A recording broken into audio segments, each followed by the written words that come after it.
Interview में पिछले सप्ताह कहा कि हमने सिर्फ माइनॉरिटी को कंसीडर नहीं किया। साहब, ये जो एक्ट आया है वो प्रिवी काउंसिल क्यों लेकर आई? प्रिवी काउंसिल ने ये एक्ट इनैक्ट किया माइनॉरिटी के प्रोटेक्शन के लिए, लेकिन साहब आपने ये एक्ट इनैक्ट किया सिर्फ माइनॉरिटी के प्रोटेक्शन के लिए नहीं, बल्कि माइनॉरिटी विद इन माइनॉरिटी के लिए। तो ये उस दिशा में साहब बहुत ही बड़ा स्टेप है। It is indeed a very strong step for the way forward. Thank you very much for it sir. સાહેબ, વક્ફ અમેન્ડમેન્ટ બિલ આપ લઈને આવ્યા 75 વર્ષમાં પહેલી વાર આ કમ્યુનિટી, બીજા મુસ્લિમ કમ્યુનિટીને કોઈએ સાંભળ્યું છે, કોઈએ એકનોલેજ કર્યા છે। સાહેબ, मैं आपने एक वाक्य कहूँ, भिंडी बाजार में हमारो एक प्रोजेक्ट चाले है। हमारे प्रोजेक्ट में एक जगह है भिंडी बाजार के अंदर जो हमने 2015 में खरीदी।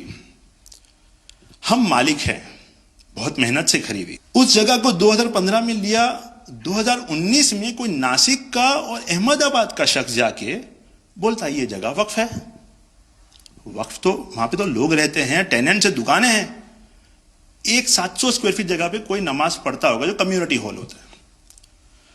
सब ये गवर्नमेंट ने एक्चुअली ये सारी चीजों पे वक्फ कर दिया है। वक्फ का मतलब अब रुक जाओ, ये नहीं चलेगा। बहुत ही महंगी जगह है और हमने बहुत मुश्किल से ली है। 2019 के अंदर कोई थर्ड पार्टी, इसका कोई लेना देना नहीं है, वो जाके ये जगह को वक्फ कर देता है।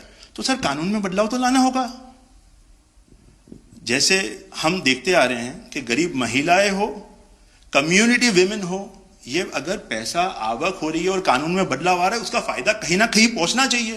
तो ये सारे विजन जो गवर्नमेंट ने लिए हैं, दाऊदी बोहरा कम्युनिटी उसका बहुत सपोर्ट भी करती है और आपसे बहुत शुक्रगुजार हैं हम इस चीज के लिए कि आपने हमें एक्नॉलेज भी किया। हमने इसके अंदर एक्सक्लूजन मांगा है कि हमको इस वक्फ एक्ट के जुरिडिक्शन में नहीं रहना, and we want to be govern by a trust act और अ सेपरेट एक्ट। जैसे मुझे साहब ने गाइड किया है कि आपने गाइड किया है, आगे का 100 साल देख के कोई भी काम करना चाहिए। हम उसी राह के ऊपर इसकी कोशिश कर रहे हैं और मैं वापिस से बहुत बहुत धन्यवाद करता हूं आपका कि आपने ये बिल और ऐसे बहुत से कठिन बिल जो आते रहते हैं, बहुत बहुत धन्यवाद। मैं एक और चीज शाह साहब के द्वारा ये कहता हूं कि सैयदना साहब की उम्र अल्लाह ताला तार रोज़े क़यामत दराज करे। उनकी मोहब्बत करना माननीय प्रधानमंत्री जी को अल्लाह ताला सेहत में रखे, हिफाजत में रखे, लंबी आयुष दे और हमारे देश की सेवा आप करते रहिए।